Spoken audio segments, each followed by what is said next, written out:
کہ انسان کی زندگی کو جب دنیا میں گزار رہا ہوتا ہے تو ہر شخص کے ذہن میں ایک ہی بات ہوتی ہے کہ میں زندگی ایسے گزاروں کہ میں کامیاب قرار دیا جاؤں یا میں کامیاب ہو جاؤں۔ اچھا، چونکہ انسان کو اللہ تعالیٰ نے سوچنے کی صلاحیت دی ہے، سمجھنے کی صلاحیت دی ہے، تو ہر شخص کے سوچنے اور سمجھنے کا پیمانہ بھی الگ ہے۔ جب پیمانہ الگ ہے تو کامیابی کا معیار بھی الگ ہے۔ یعنی ہو سکتا ہے کوئی چیز میرے نزدیک ایسی ہے کہ میں یہ کام کر لوں گا تو میں کامیاب ہو گیا، بس میری زندگی کا گول اتنا ہے۔ شاکر صاحب اس بارے میں سوچیں گے تو بولیں گے ابھی میرا مقصد اتنا تھا، بس میں نے کر لیا، اب میں کامیاب ہو گیا۔ اسی طرح ہمارے حافظ صاحب نے کوئی بات سوچ رکھی ہے کہ بھائی مجھے یہاں تک پہنچنا ہے، تو سب نے اپنا اپنا ایک معیار بنا رکھا ہے، اور ہم یہ سمجھتے ہیں کہ جب ہم اس معیار پر پہنچ جاتے ہیں تو ہم اپنے آپ کو مطمئن کر لیتے ہیں کہ بھائی میں کیا ہو گیا، کامیاب ہو گیا۔ تو یہ وہ تاثر ہے ہمارا زندگی گزارنے کا، جس میں ہم نے اپنی الگ الگ کامیابی کے پیمانے بنا رکھے، اپنی اپنی سوچ کے مطابق پیمانے بنا رکھے۔ دوسری طرف ہم کیا کرتے ہیں کہ ہم اگر کسی فیلڈ میں ہوتے ہیں تو اس فیلڈ میں کامیاب ترین لوگوں کی جو بایوگرافی ہوتی ہے، جو شخصیات ہوتی ہیں، ان کو پڑھنے کی کوشش کرتے ہیں کہ اگر میں ناخواں ہوں تو میں دیکھتا ہوں بڑا ناخواں کون ہے جس کا پوری دنیا میں چرچا ہے، پھر میں ان کو پڑھتا ہوں کہ ان کا سفر کیسے شروع ہوا، انہوں نے کس طریقے سے کام کیا، کون سے کلام پڑھے، کس چیز کا انتخاب کیا، کتنی محنت، ریاضت، مجاہدہ، کون کون سے ان کو تکلیفیں برداشت کرنی پڑی، اس کے بعد وہ اس مقام تک پہنچے۔ میں عالم دین ہوں تو کسی بڑی عالم دین کو فالو کرنے کی کوشش کرتا ہوں۔ بالکل اسی طرح ہر انسان کوشش کرتا ہے کہ جس فیلڈ میں وہ نام بنانا چاہتا ہے یا کامیابی حاصل کرنا چاہتا ہے یا ترقی حاصل کرنا چاہتا ہے تو وہ کیا کرتا ہے، اس طرح کا گول اپنے ذہن کے اندر کوئی ایک شخصیت، کوئی ایک رول ماڈل وہ اپنے ذہن میں بناتا ہے، پھر اس کو فالو کرنے کی کوشش کرتا ہے۔ یہ تو ہو گیا جناب دنیا کا معیار، جسے آپ کہتے ہیں کامیابی۔ لیکن ایک مومن کے لیے یہ دنیا میں کسی چیز کو حاصل کر لینا کامیابی تھوڑی ہے۔ وہ اس لیے کہ اگر میں نے کچھ حاصل کر بھی لیا تو میں تو چھوڑ کر چلا جاؤں گا، وہ میرے ساتھ قبر میں تو نہیں جائے گی۔ تو یہ تو دنیا کی زندگی بڑی محدود زندگی ہے، مختصر سی زندگی ہے، تو میں بڑی جد و جہد کرنے کے بعد کسی مقام تک پہنچ بھی جاؤں، چیز حاصل کر بھی لوں، جناب والا پوری دنیا میں میرا شہرہ ہو جائے، لیکن ایک وقت آنا ہے کل نفس ذائقۃ الموت، اور ہم نے مرنا ہے، پھر اس کے بعد قبر میں چلے جانا ہے، پھر اس کے بعد ہم نے دوبارہ زندہ ہونا، پھر رب کی بارگاہ میں حاضر ہونا ہے۔ اب اصل سوال پیدا ہوتا ہے کہ وہاں کون کامیاب ہوگا؟ یہ ہے اصل کامیابی۔ اب اسی پس منظر میں دو باتیں دیکھیں تو آپ کو یہ بات سمجھ میں آئے گی اور اس کا لطف آپ کو دوبالا ہوگا۔ ایک تو یہ کہ ہم نے کہا کہ ہم کامیاب لوگوں کو رول ماڈل بناتے ہیں۔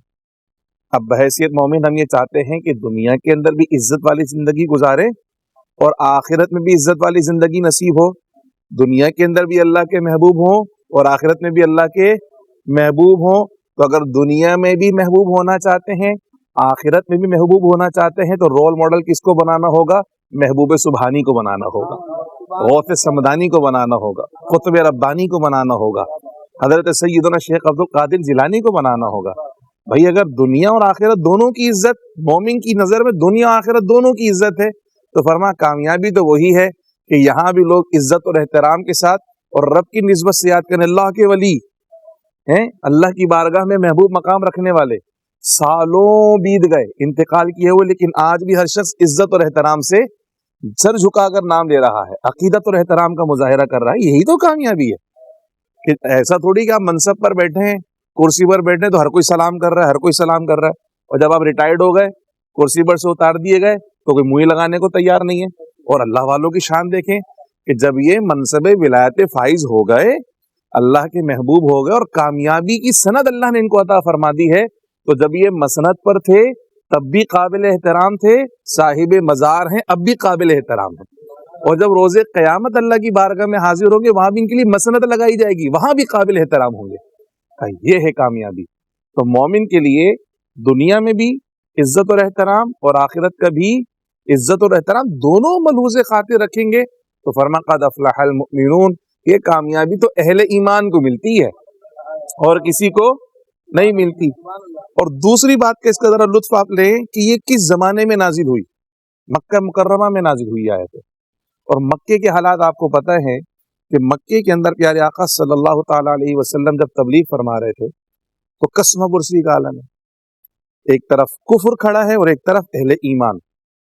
کفر کے پاس دولت، طاقت، اسباب، مال سب کچھ ہے، اور اہل ایمان اللہ کے محبوب، محبوبوں کے محبوب، نبیوں کے نبی، تاجدار انبیاء، ان سے زیادہ محبوب اللہ کو کوئی نہیں.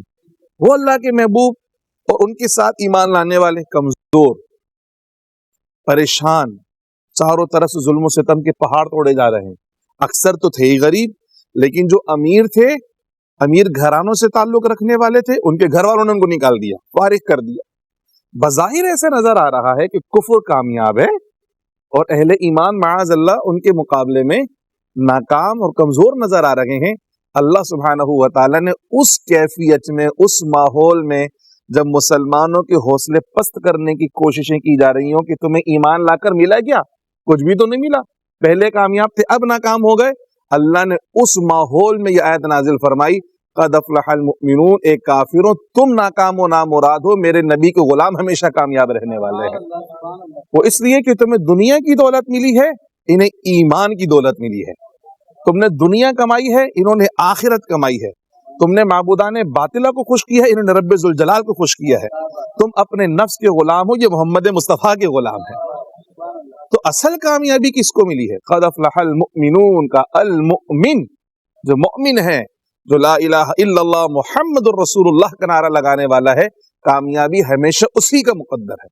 دنیا میں اتار چڑھاؤ، اوپر نیچے ہو جانا، یہ کوئی معنی نہیں رکھتا. اصل معنی تو یہ ہے کہ اللہ کی بارگاہ میں عزت، مقام، مرتبہ کس کو حاصل ہے، سرخ رو کون ہونے والا ہے. تو یہ بات پہلی آیت مبارکہ میں ہمیں سمجھائی گئی. دو باتیں ہم نے سمجھی، ایک تو یہ کہ رول ماڈل بنانا ہے، کامیاب اگر ہونا چاہتے ہو تو بحیثیت مومن ہماری کامیابی دونوں چیزوں میں، دنیا میں بھی، اور اس لیے رول ماڈل محبوب سبحانی، اور محبوب سبحانی بھی سرکار غوث آدم بھی جو کامیاب ہوئے وہ حضور علیہ الصلوۃ والسلام کی سنت کی اتباع کی وجہ سے ہوئے. اور دوسرا ہم نے کہا کہ دیکھو مسلمان قسمہ پرسی میں بھی ہوں، تنگ دستی میں بھی ہوں، پریشانی میں بھی ہوں، تب بھی انہیں مایوس نہیں ہونا چاہیے کہ وہ ناکام نہیں ہے. مومن کبھی ناکام ہو ہی نہیں سکتا. اللہ نے ایک ایسا حوصلہ افزا جملہ اللہ پاک نے عطا فرما دی، آیت عطا فرما دی کہ مومن ہمیشہ کامیاب ہی کامیاب ہے، چونکہ ایمان کی وجہ سے کامیابی نصیب ہونے والی ہے یہاں بھی اور آخرت کے اندر بھی. سیدنا عمر فاروق رضی اللہ تعالیٰ عنہ آپ فرماتے ہیں کہ ہم پیارے آقا صلی اللہ علیہ وسلم کی بارگاہ میں موجود تھے، تو وہی جب نازل ہوتی تھی سرکار پہ تو ایک خاص کیفیت طاری ہو جاتی تھی. تو وہ کیفیت حضور پہ طاری ہونا شروع ہوئی تو ہم سمجھ گئے کہ وحی کا نزول ہو رہا ہے. ہم وہیں بیٹھ گئے ادب کے ساتھ کہ جب سرکار علیہ الصلوۃ والسلام سے یہ کیفیت ختم ہوگی تو جو نئی وحی آئی ہے ہم کلام الہی سرکار کی زبان سے سن کے جائیں گے کہ کیا ہمارے رب نے ہمارے لیے پیغام بھیجا ہے، ہمارے آقا ہمیں بتائیں. تو تازہ تازہ وحی جو آ رہی ہے ہم سن کر جائیں گے. اب بیٹھ گئے، جب وحی کا نزول کا سلسلہ ختم ہوا، پیارے آقا صلی اللہ علیہ وسلم نے دست دعا دراز فرمائے اور دعا کی، اللہ تو ہمیں ہمیشہ عزت والا رکھنا، کبھی ذلیل نہ کرنا. اے اللہ اپنی رحمتوں کا سلسلہ ہمیشہ ہم پہ دراز کرنا، کبھی نعمتوں سے محروم نہ کرنا. اے اللہ کبھی ہم پر کسی کو فوقیت نہ دینا، بلکہ ہمیں ہی فوقیت و ترجیح دینا ہے، یعنی کسی کو ہم پر مسلط نہ کرنا. اور پھر اے اللہ تو ہم سے راضی ہو جا اور ہمیں خود سے راضی کر لے، یعنی اپنی رضا میں راضی رہنے کی ہمیں توفیق عطا فرما دے. پھر سرکار نے فرمایا اے عمر، اللہ پاک نے یہ 10 آیتیں نازل فرمائی، سورہ مؤمنون کی 10 آیتیں. ہمارے پاس تو ابھی درس کا عنوان ہماری 4 آیتیں ہیں، لیکن 10 آیتیں نازل فرمائی. تو فرمایا کہ جو شخص ان صفات کا حامل ہو جائے جو ان آیتوں میں بیان ہوئی، میں اسے جنتی ہونے کی ضمانت دیتا ہوں، جنتی ہونے کی ضمانت. اب یہ صفات کتنی پیاری ہوں گی،